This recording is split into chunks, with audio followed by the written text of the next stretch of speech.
Hi everyone, welcome to Cinema Express. My name is Shreyas. Hi, Shreyas. And first of all, I wanted to congratulate all of you. I have seen the show and I really liked how it portrays the school life in a very tender way. And I wanted to begin the conversation by asking all of you about, and to just take you back to your school days and ask you as to how was that as an experience to you? What were your dreams and aspirations as teenagers? How did you look at the world and all that? I'll just start and then we can. I mean, it was such an important part of my life that we've gone and we've made a show about it. So that's quite clear that it had, a leaving, an impression on me. It was the best years of my life, to be honest. And that is why I literally chose this story to tell right now, because I felt that it is a peek into a world that not too many people have access to. And because I do believe the world is divided into those that went to boarding and those that didn't. So I feel like it is a peek into a world that not too many people have gone into. I also know, I think personally, coming to the second part of your question, I think personally, um, it's a very big hashtag these days when it says friends like family. And I feel like that happens the minute you enter boarding school, because you do leave your family for 8 months of the year and you enter this room and you're left with no choice. You've got to have a family. So you do land up making that. And that kind of sisterhood of coming from an Right. boarding school is what is the greatest gift that I got from my childhood. Yeah, it was the show was an amazing chance to relive those days, and so much of those days are in the show. You know, in the trailer, these girls are having a fight and they yell "Pagal Skopat," right? Mhm. And one never takes a minute ever, not even during the show, to explain what that is. And it's like when you're aspiring to a position or trying to become the teacher's pet, then we'd call you Skopat. So that's just one little instant, like that yellow cards that Jeanette ma'am gives. We got those. We dreaded those. The idea of getting basketball shoes because you got a certain position, that happened to me. So I mean, it couldn't be like, I feel all our writers' rooms, when in the early days when we were putting the show together, the conversations were being pulled from each of our lives. We had writers who went to Woodstock, we had writers who went to Mayo. Nitya went to Welham Girls, I went to Dune. So we both have this Dehradun thing. And, so we'd be just packing it in, you've seen the show in the, even in the pilot, there's a very simple top shot going over the girls' cubicles when they're studying. Yeah. There's a shot of one girl reaching in for chana, right? Ghoda chana, and she's sort of Yeah. handing it over. And that came from one of our writers who thought when she went to Mayo that as a teenage girls, they believed if you ate ghoda chana, then you'd get bigger breasts. That was sort Oh, of the okay. myth that they would circulate. So we, even in the smallest of things, we really try to hold on to that innocence and pack it in so that Right. boarding school kids, when they see it, they see themselves in it. Yeah. Right. Beautiful. Pooja. Well, I belong to that, Nitya very cruelly divided the world, and I'm on the other side, and I don't want to be on the other side. I want to be on the side that Sudhanshu and Nitya are on always. So I'm feeling like major, like FOMO right now, bloody hell. So yeah, I was that person who was always waving to the cousins at the station when they were going off to Barn School, Devlali, and saying, "Why am I not on that train?" Because I grew up reading St. Clair's and Mallory Towers, Yes. and we Right. all kind of had our favorite characters within those worlds and had those, the midnight feasts and the tuck and the uniforms and the kinship and the sisterhood. That's what one kind of longed for. Though I must say, I went to a fine, fine school in Bombay called Avabai Framji Pettit Girls High School, and I had a badge on which was written "Work is Worship." And I carry that forward till date. So if I commit to something, I mean, for me it is my temple, my set is my mandir, it's my temple, it's my church. Work is everything. And like Sudhanshu told me when he finished doing sana with me, he says, you just fooled the world for 30 years. You just kind of gave them the feeling that you were not really interested, and you actually are bloody interested. So I said, yeah, well. So I think that we all privileged to have gone to schools where we were kind of given very solid value systems. I think our teachers kind of cut us down to size when we needed to be cut down to size. And boy, we needed to be cut down to size. And also, permitted us to be our insane selves. So I think that combination is rare. And I think that these are the values that you carry forward. So when Sudhanshu called me and said that he's doing this story set in a girls' boarding school, and guess who's helming it? Nitya. For me, it was a no-brainer. Because I mean, Nitya and me have history. I mean, we worked on Rahul Bose's Everybody Says I'm Yeah, Fine. Our first movie as an AD, my supposed last as an actor. right. And I'm like, this is a world that I have aspired towards. These are people who I inherently love, admire, and think are very cool.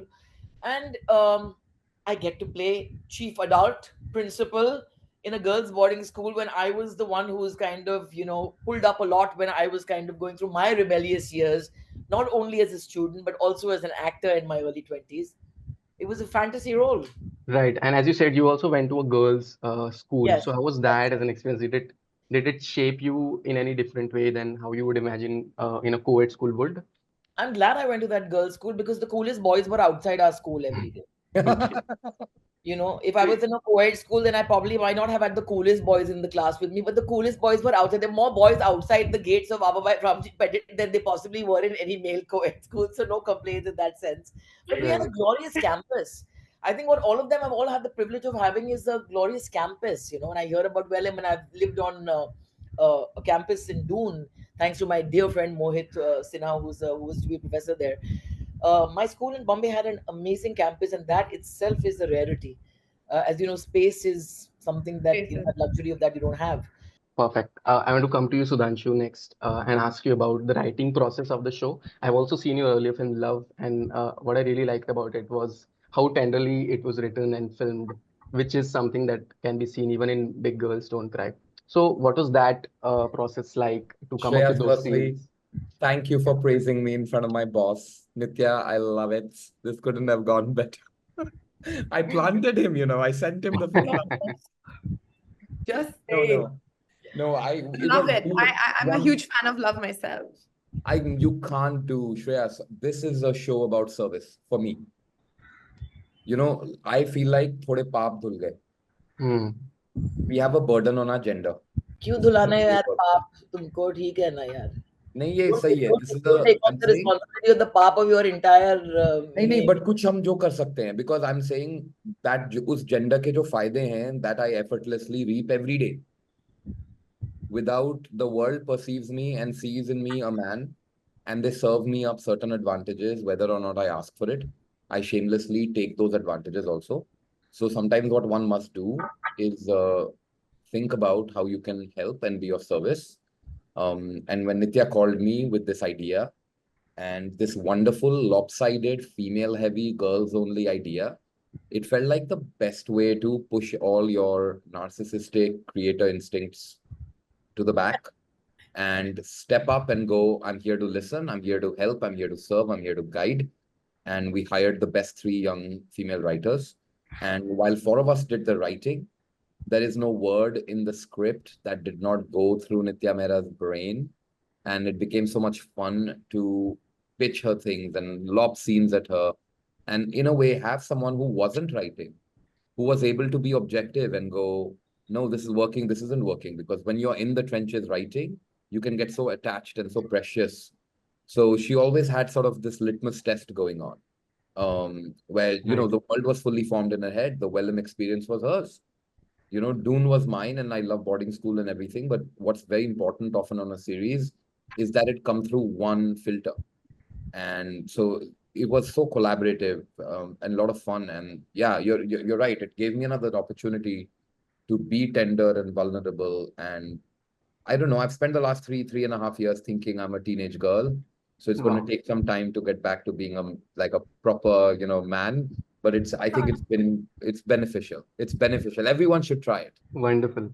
Nitya, I want you to expand on that as well because the show not just has tenderness in the writing, but even the visuals feel as if they are brought out of a fairy tale and they are very magical when you look at it. So, how do you devise such visuals and how do you create that landscape? I mean, I think that this is the beauty of cinema. It really is. It is about, who actually gets to design, choreograph, build sets. So whether it's production design or hair, makeup, wardrobe, or all of it, I mean, a filmmaker gets to do all of that, right? And I am just absolutely so lucky because we had Tia Tejpal, who was our production designer, Kabir Tejpal, who was our DOP, and Karan Kapadia directing, Sudhanshu directing, Kopal directing. So honestly, this show is really, I mean, it is all about this collaboration.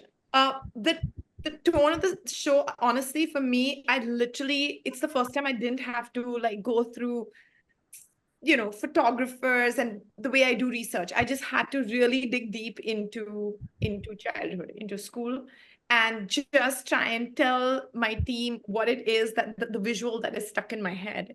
And each one of them, luckily, it's not about just being from boarding school. Even you, if I just, you just have to close your eyes for 2 minutes and you will be transported to the school, like Pooja said, where she went.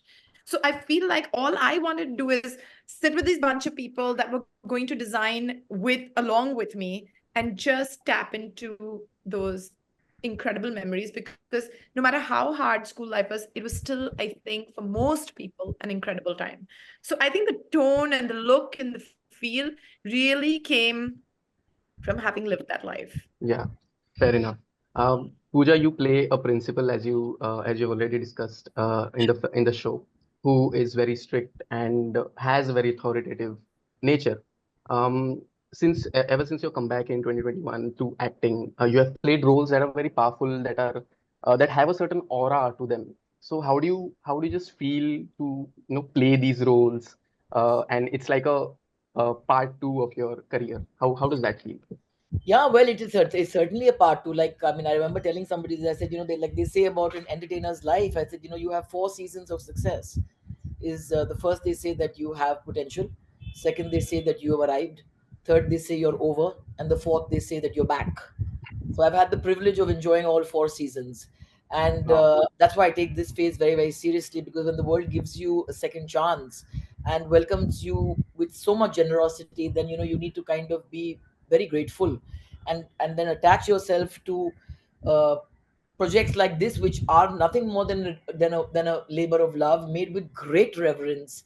And that's what I buy into. I buy into people's convictions. So I think that there's no alternate for a lived life, is what I've understood. When Nitya was talking to you, and when she said she reached into the recesses of her mind and heart, I think that you can't tell her that this is wrong or this is Yeah, right, yeah, because she's lived it. It might not have happened in your school that way, but you were not there in Welham in that corridor with her when she saw that ray of light coming in like that, and that, or when Sudhanshu remembers his yellow card. That's their life. You can't yeah, that I mean That's their life, that's theirs. So I think that uh, the fact that they've chosen to tell a story about this age group and do it with such respect, and not talk down to the people out there, or not treat these young adults like children, it shows in every frame. I think that what is amazing about watching these 8 young girls kind of make their debut with these dazzling roles is that when you see in every frame that they were respected by the filmmakers at every stage. And there is no greater feeling for an actor, is to know right, that you are heard and you are seen and you are there because you are wanted for exactly you, not because of the fact that someone's told you that we're going to take you and now we're going to make you something that you don't have in you, but we'll put it there. And right. that's you're a lot too as an actor. So I think that in itself is marvelous to watch. And for me, I think that the fact that I was away from acting for 21 years, uh, I ran a production house. I did it alone. I fought my battles. I lost. I won. I fell. I got up. I think that is part of my arsenal that I bring to a set now as an actor. There is no alternate to a lived life.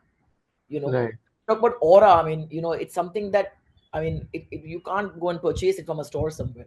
I think life accords you that. If you have been generous with life and you allowed life to kind of give you a few knocks as well, you need to take the blows as gracefully as you take the bouquets. right, So Sure. I think that that's it. And then, like I said, you trust your film, your makers, you trust your role, and then you just go in there and you just act your heart out. Yeah, it's not rocket science. right, right. If you have a heart, then you can act your heart out. If you don't have a heart, then that's a different story. Pooja, I I think also wanted to take this further and ask you, like, over the years you've worked with in the 90s, you were working with directors who were majorly male, and the films they were making were sort of made with their own male gaze.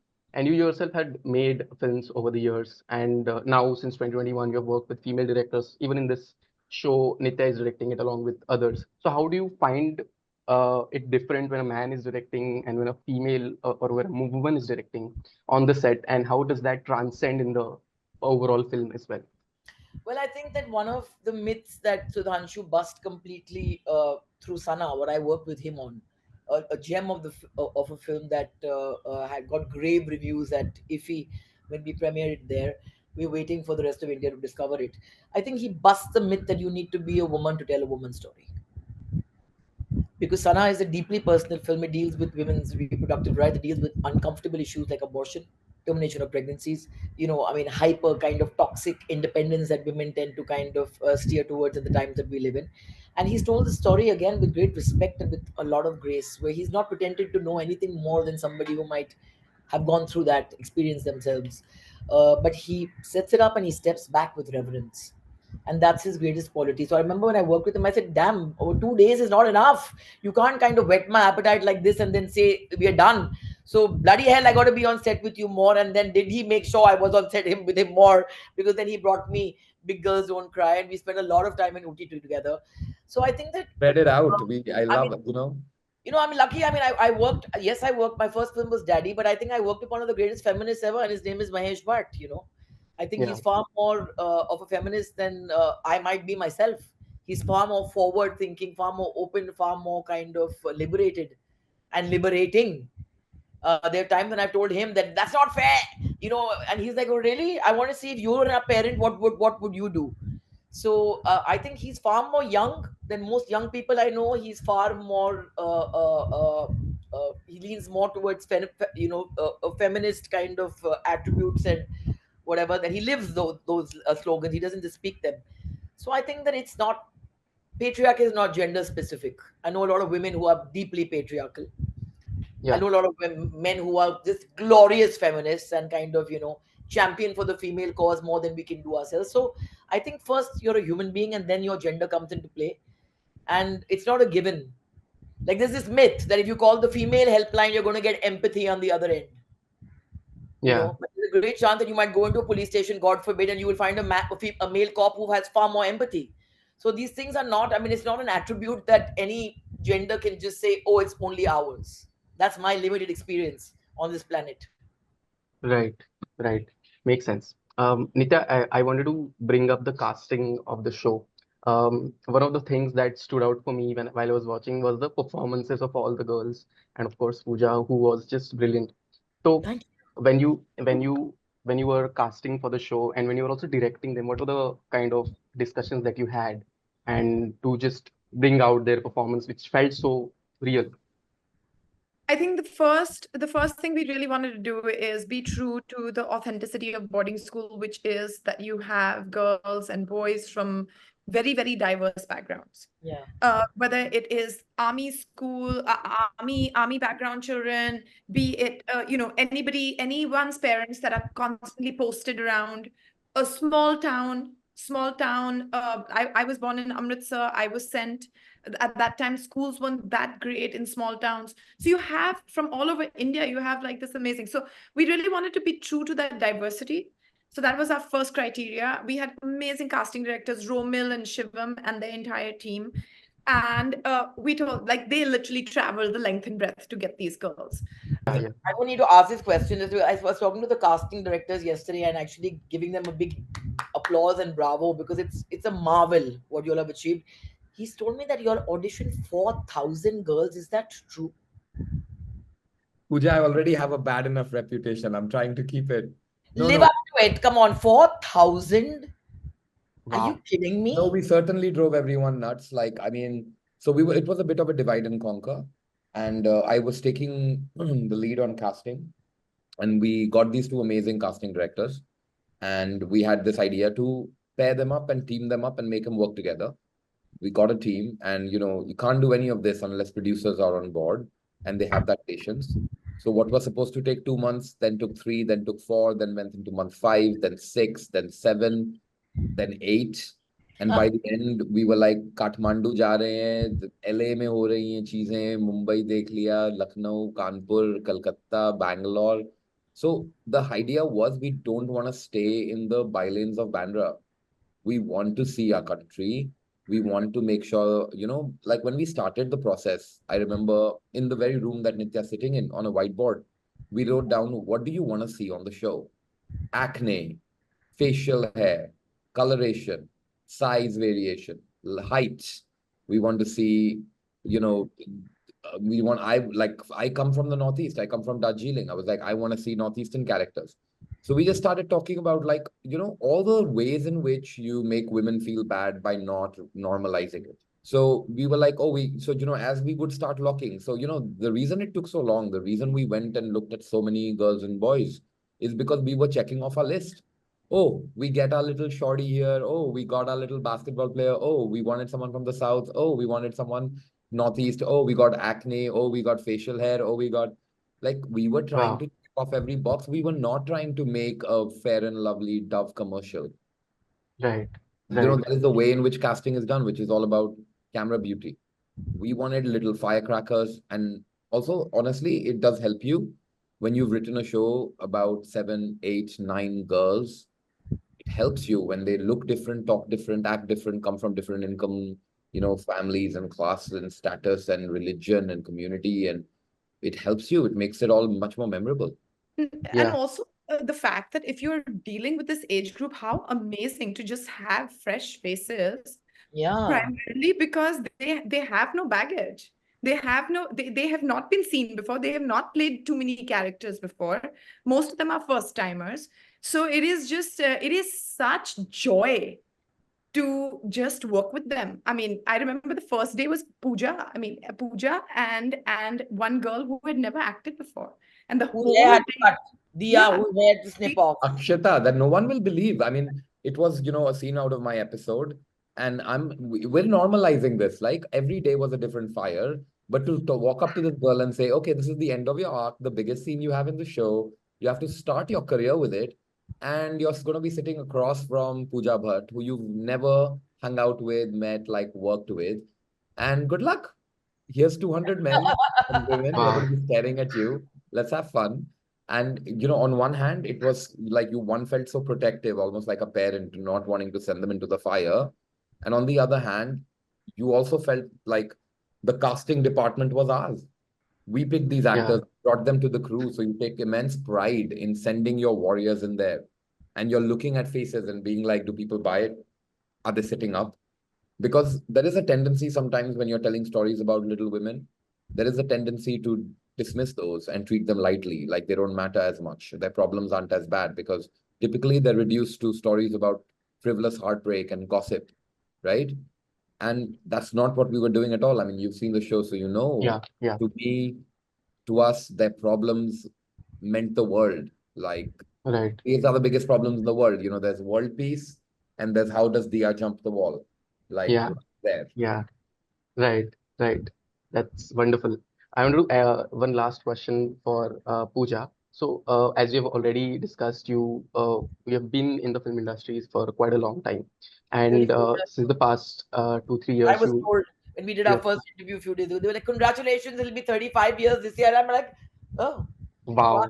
wow, wow, congratulations on that. Thank you. And in the past few years, you have also made your jump into OTT. So, how is that as an experience? Does it seem any different from all the films that you've done before? Previously, it was. I made my debut with what was our homegrown OTT in when I was 17 in 1989. It was a film called Daddy, produced for Doordarshan and Yeah. released on Doordarshan. And it was Yeah. designed to release on that small, intimate medium of communication because my father wanted that story to go into every Indian home Mm. and be consumed by every Indian home. And it was ahead of its time. We've done Phir Teri Kahani Yaad Aayi, which again was in the OTT space. They never used the word OTT then, but one has done that. So this medium has given me too much. Bombay Begums also, I come back with this intimate medium. So I love it. I have much to be grateful for. So my point is whether this whole obsession with, but theater mein nahi ja rahi hai. These are all old discussions and old ways of looking at the world. I mean, one of the reasons that I said yes to this show, besides the fact that I love the story and the setting, and I love the people behind camera, which is for me, very important at this stage of my life. Perhaps more so than when I was 26. Is the fact that it ensures my relevance.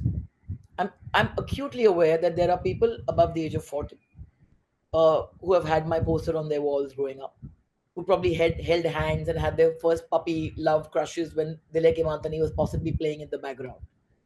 But there are those who were not even born when Bombay Begums was possibly released. So Yeah. the audience is changing every day. I don't rest on my past laurels. For me, every day is a new day. Gives me the Right. chance to make myself, break myself, and remake myself. So I think, hey, this is my shot at not only being on set, playing a great part in a great show, but my shot at remaining relevant to a large audience, to a generation who might not be familiar with my work and who I am as a person, you know. Right. And that's something that I was not willing to give up. So I'm a sharp chick. Wonderful. Wonderful. Love your replies. That's why Okay. she's the principal, na yaar.